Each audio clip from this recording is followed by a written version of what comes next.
ပင်ကိုရည်သွေးရှိပြီးကိုယုံကြည်မှုရှိတဲ့မိန်းမတစ်ယောက်ကဘယ်နေရာပဲရောက်အမှန်ကိုပြောရဆိုရတဲ့တတိရှိတယ်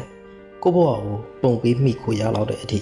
ယောက်ျားတစ်ယောက်မခါစားအောင်အာကိုမနေဘူးအဲ့ဒီစားကိုအာကိုတယ်ကိုမိခိုတယ်အဲ့ဒီလိုကိုယုံကြည်မှုအပြည့်ရှိတဲ့မိန်းမတစ်ယောက်က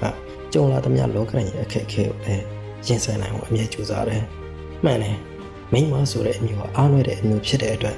အထီးကျန်စရာရှိတာအထီးကျန်မယ်နာကျင်စရာရှိရင်နာကျင်မယ်ဒါပေမဲ့ဒါကြီးကိုအချင်းချင်းတည်သွားလိမ့်မရှိဘူးကိုလုံးစရာရှိတာဆက်လုပ်တယ်လှအောင်လည်းနေတယ်လှအောင်နေနိုင်ဖို့လည်းအမြဲကြိုးစားတယ်အဲ့ဒီလိုထက်မြက်ပြီးယုံကြည်မှုရှိတဲ့အမျိုးသမီးတွေအနေနဲ့လှပအောင်နေထိုင်ခြင်းယောက်ျားတွေနဲ့တိုက်ရိုက်ချိုးမကြပဲလောကရန်အန်တူဖို့တော့ပဲအဲ့ဒါကြောင့်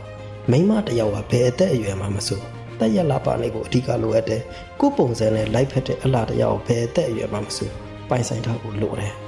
ကိုယ်တိုင်ချမှတ်ထားတဲ့ကိုယ့်ရဲ့စီမင်းစည်းကမ်းတွေနဲ့ကိုယ့်ဘဝခံယူချက်တွေကို